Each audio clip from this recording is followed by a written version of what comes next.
President Trump is speaking directly to you, the American people. He's calling for calm, peace, law, and order in a brand new video from the White House. Here are his remarks in full. Take a look. I would like to begin by addressing the heinous attack on the United States Capitol. Like all Americans, I am outraged by the violence, lawlessness, and mayhem. I immediately deployed the National Guard and federal law enforcement to secure the building and expel the intruders. America is and must always be a nation of law and order.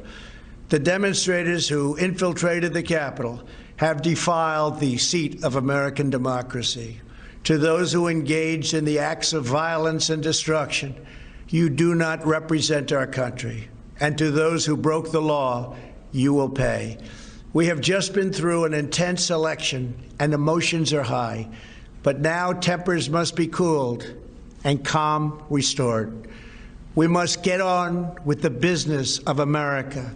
My campaign vigorously pursued every legal avenue to contest the election results. My only goal was to ensure the integrity of the vote. In so doing, I was fighting to defend American democracy. I continue to strongly believe that we must reform our election laws to verify the identity and eligibility of all voters and to ensure faith and confidence in all future elections.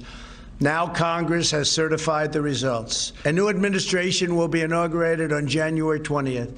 My focus now turns to ensuring a smooth, orderly, and seamless transition of power. This moment calls for healing and reconciliation.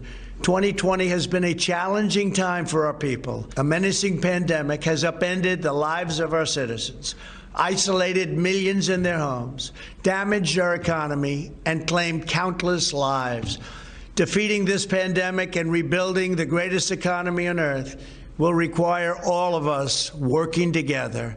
It will require a renewed emphasis on the civic values of patriotism, faith, charity, community, and family. We must revitalize the sacred bonds of love and loyalty that bind us together as one national family. To the citizens of our country, serving as your president has been the honor of my lifetime. And to all of my wonderful supporters, I know you are disappointed, but I also want you to know that our incredible journey is only just beginning. Thank you, God bless you, and God bless America. An important speech, and as is the president's signature style, he fought as hard as he possibly could. After the actions of Congress last night, pretty much any remedy he had and what he's been fighting for have been exhausted. The president's right to do it. Law and order must always prevail. Calm must be restored. We must get on with the business of America, all true. And an important part of that business is fixing flaws in our election process. Every state legislature needs to get busy. Let me make a prediction, though. After the first 100 days, Democrats now in full control of the government and the media mob, the never-Trumpers, all that work together to help elect Joe Biden in his effort. My attitude is you broke it, you own it, and guess what?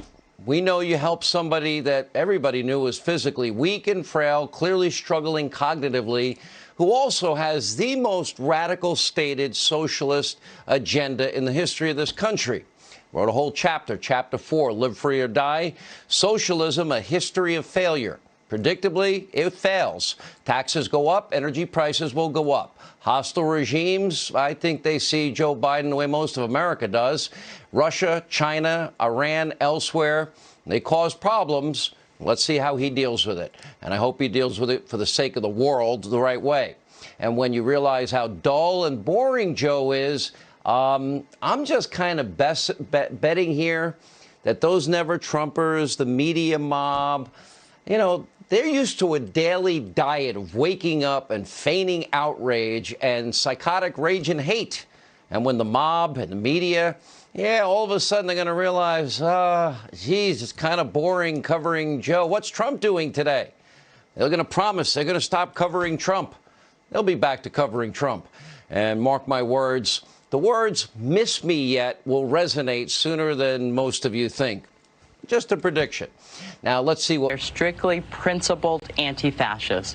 And what they see in the Trump administration and what they see happening in this country, they see the neo-fascism that we see. A lot of people recognize that when pushed, self-defense is a legitimate response to white supremacist and neo-Nazi violence. American history. It says it right in the name, Antifa, anti-fascism, which is what they were there fighting. Listen, there's, no organization is perfect. There was some violence. No organization's perfect. There's some violence. Huh? Sadly, Democrats, the mob, the media, they weren't just defending Antifa and ignoring the carnage. Instead, many prominent Democrats, they were on the front lines, actually glorifying violence against the president and his supporters. How quickly they all forget. One thing I can promise people over the next number of years, I have a really good memory. I'm not going to forget, and I'll often remind you. In case you forget. Take a look. Yes, I have thought an awful lot about blowing up the White House. When was the last time an actor assassinated a president? How dare he say the things he does? Of course I want to punch him in the face. Right. There needs to be unrest in the streets for as long as there's unrest in our lives. You see anybody from that cabinet in a restaurant, in a department store, at a gasoline station, you get out and you create a crowd. When they go low, we kick them. I just don't even know why there aren't uprisings all over the country, and maybe there will be. I'll put Mr. Burgess up against Sean Hannity. He'll tear him up. The press always asks me, don't I wish I were debating him? No, I wish we were in high school. I could take him behind the gym. That's what I wish. Just stop for a moment. Think about this. Can you imagine if any prominent conservative ever said any one of those things, let's say this week or today? What would the reaction be by the very same people? Yesterday, fake news, fake Jake Tapper tweeted, quote, "It wasn't today's events that distinguished bad people from good people. That moment is long past." I guess you're right, Jake, but not in the way you think.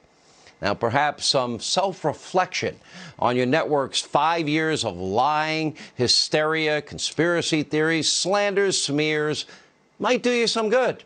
Last night, Fake Jake's colleague, the ever-so-prestigious Anderson Cooper, had his own grievances. According to Anderson, the real horror from yesterday's chaos is that some of the pro-Trump protesters will go back and celebrate at an Olive Garden and spend the night at a Holiday Inn. Oh, the thought of such a... Oh, take a look. It's stunning, and they're going to go back, to the Olive Garden and to the Holiday Inn that they're staying at in the Garden Marriott, and they're going to have some drinks, and they're going to talk about the great day that they had in Washington, and they really did something and stand up for something, and they stood up for nothing other than mayhem.